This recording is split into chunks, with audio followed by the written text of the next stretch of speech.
Bismillahirrahmanirrahim. Assalamualaikum warahmatullahi wabarakatuh. Waalaikumsalam Waalaikumsalam warahmatullahi wabarakatuh. warahmatullahi wabarakatuh. Nah, sebelumnya terima kasih kepada rekan-rekan sekalian telah meluangkan waktunya untuk bergabung di pertemuan kita yang singkat ini. Sebelumnya saya akan memperkenalkan diri. Perkenalkan, nama saya Yusril Fonsafri, Fakultas Ilmu Sosial dan Ilmu Politik dari Prodi Ilmu Pemerintahan Universitas Syekh Kuala Banda Aceh Darussalam. Nah, di sini saya akan berbagi sedikit informasi mengenai wabah yang saat ini sedang melanda dunia. Nah, di sini saya akan mengambil 3 aspek dari hukum, ekonomi, dan kesehatan. Nah, yang pertama saya akan membahas melihat COVID-19 dari perspektif hukum.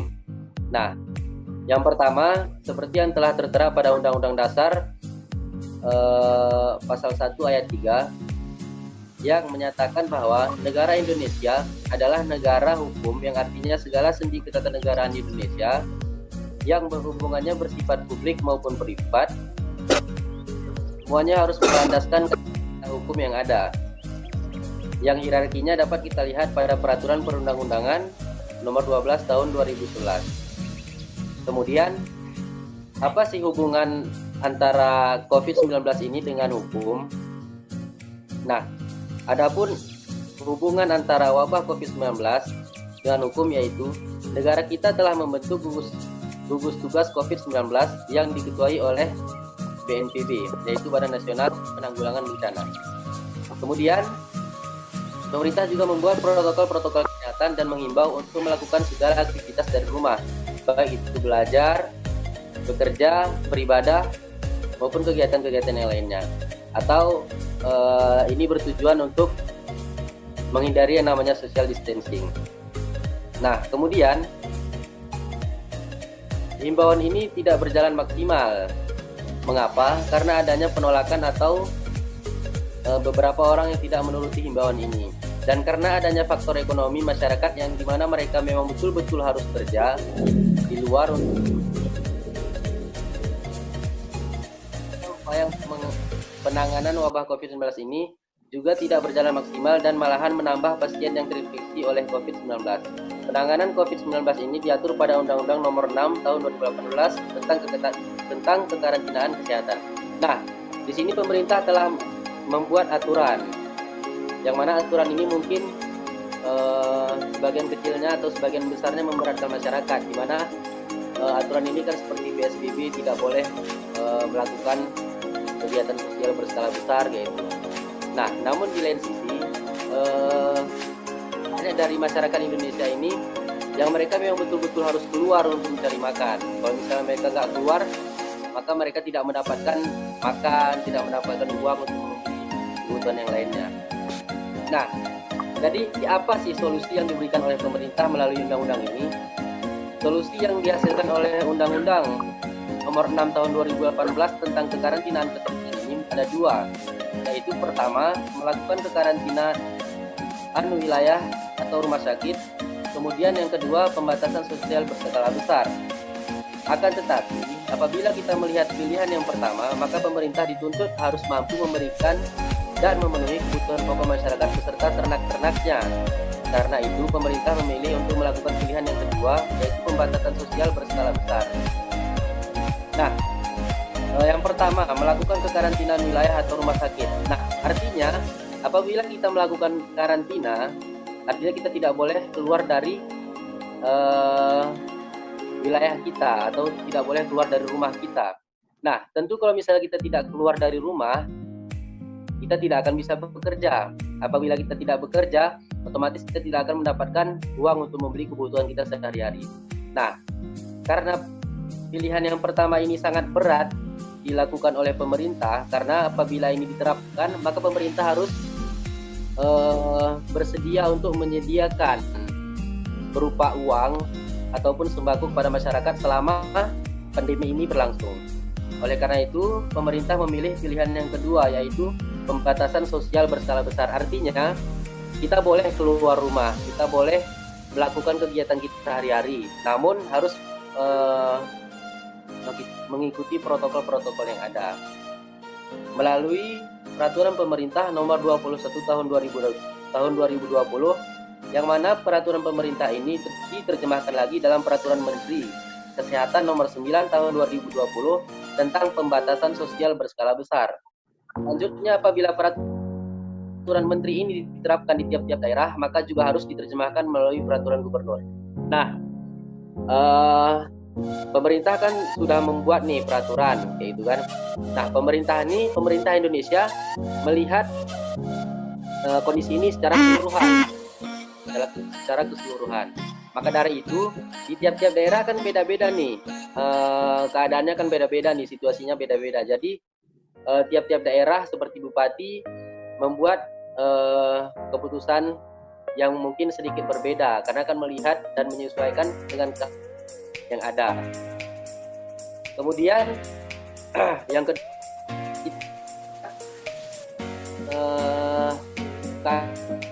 pada saat pandemi ini, bagaimana sih keadaan pemerintah saat ini pada saat COVID ini berlangsung atau menimpa kita gitu. Nah, jadi pemerintah saat ini sedang khawatir tentang ekonomi Indonesia, di mana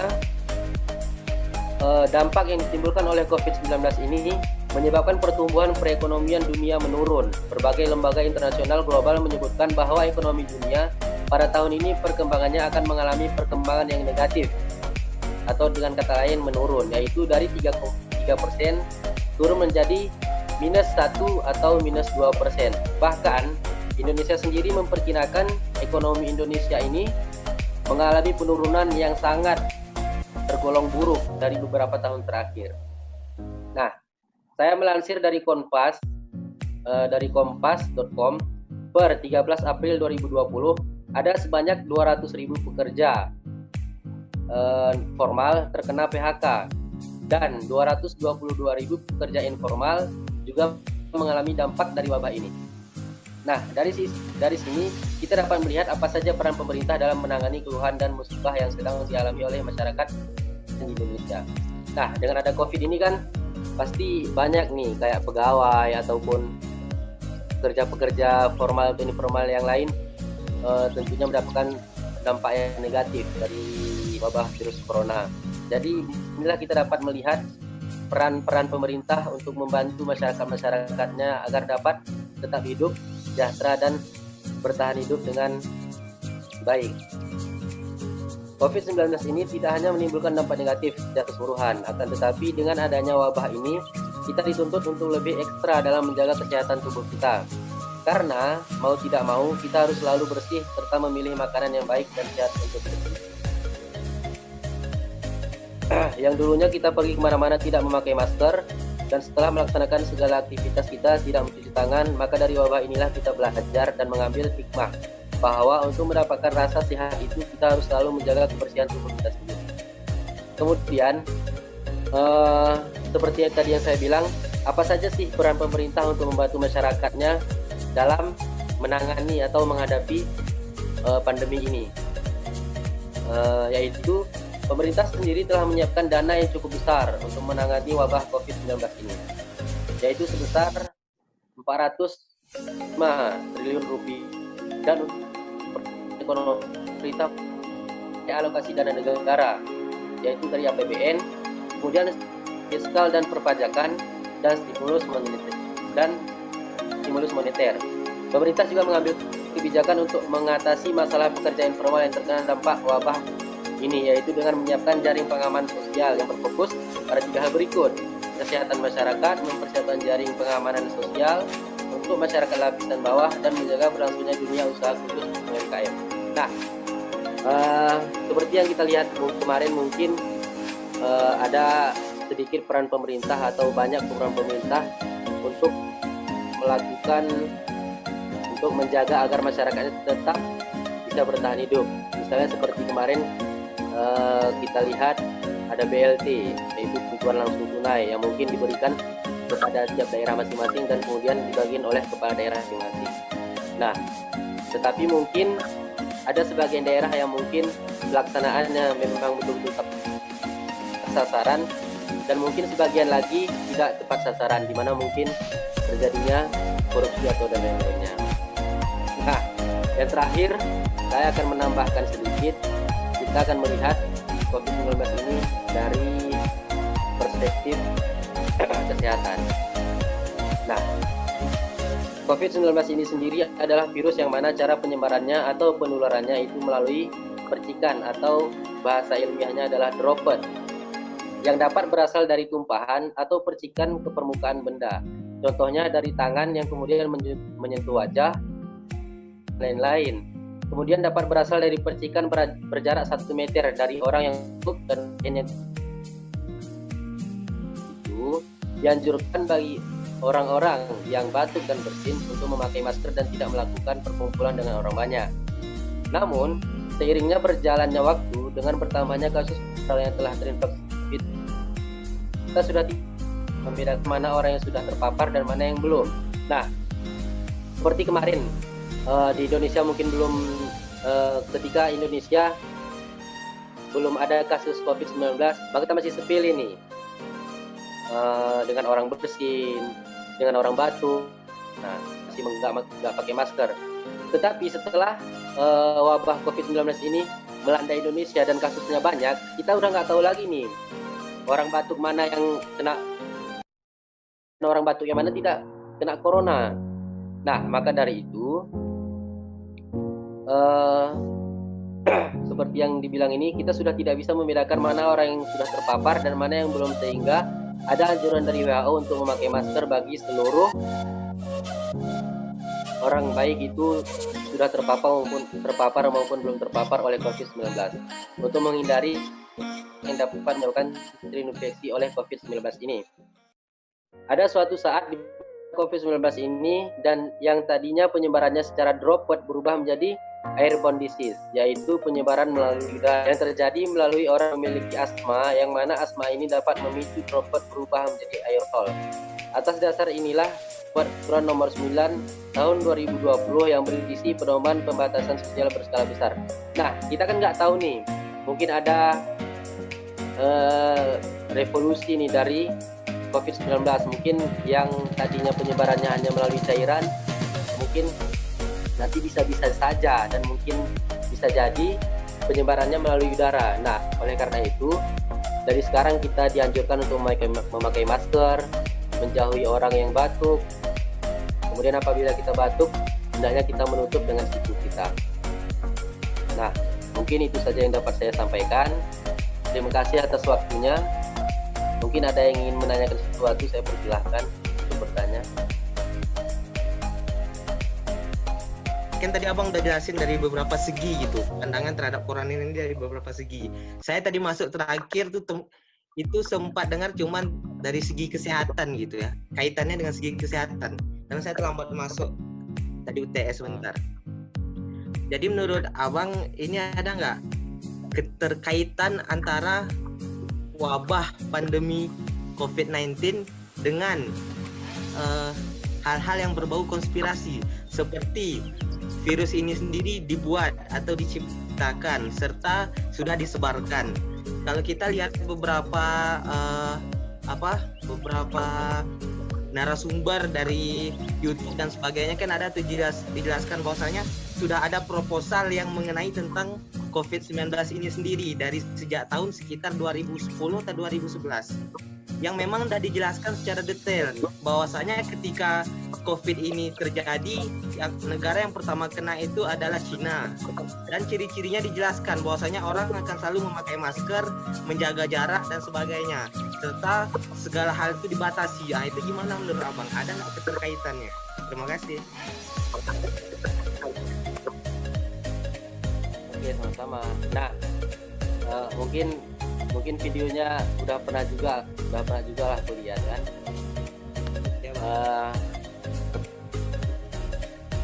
Sekarang kan itu itu kan kita nggak bisa bilang itu betul, nggak bisa juga bilang salah. Kalau kita bilang salah kan ada juga kayak mungkin keterkaitannya. Cuman kalau misalnya kita bilang betul, datanya belum valid, jadi kita belum bisa mengklaim ini itu betul atau enggak kayak gitu. Nah, tapi yang kita Tadi saya tanya sama abang, menurut abang aja nih bang. lah ini yang mau dijawab. Ah ya oke.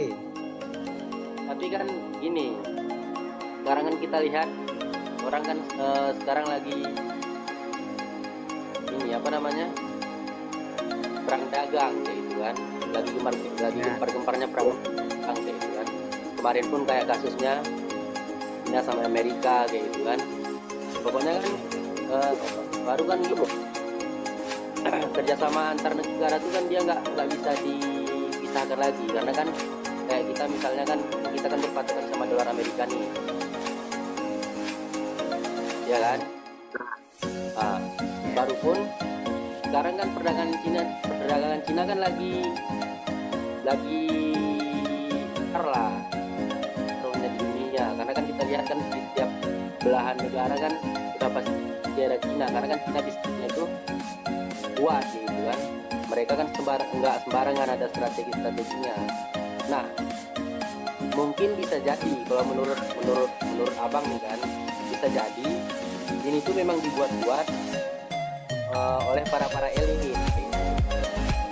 Nah, elit ini apa?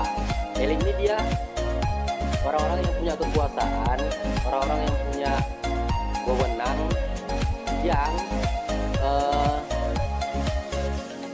yang terlalu kesewenang-wenangan gitu. Wewenang mereka tuh tidak diterapkan secara baik gitu. Mereka ingin menguasai dunia bagaimanapun caranya. Nah, kalau kayak dilihat tadi kan mungkin ada tambahan. Mungkin setelah new normal nih, mungkin nanti tahun berapa gitu kan, ada nanti dia sistemnya. Sekarang sistemnya nanti kita bayar udah nggak pakai lagi yang uang tunai, udah nggak pakai lagi yang namanya e-money kayak gitu kan, udah pakai chip, yang mana chip itu ditanam di nadi kita. Nah, cuma modus saja, dibuatlah chip kayak gitu kan untuk memudahkan manusia kayak gitu. Padahal kan kita belum tahu isi chip itu apa, belum tahu pasti, karena kan orang awam yang tahu itu kan cuma elit-elit, yang membiayai itu kan elit-elitnya aja, yang punya rencana kan elit-elitnya aja. Nah, dibalik itu semua itu hanya kedok kayak gitu. Kita lihat di depannya baik, cuman kan tujuan utama mereka kan kita nggak tahu kayak gitu. Nah, kita kaitkan ke tadi, mungkin bisa saja ini adalah senjata di mana udah dirangkai sama orang tuh di jauh-jauh hari, tapi pelan-pelan kayak gitu. Kalau dulu orang mau menguasai kan dengan cara perang kayak gitu kan.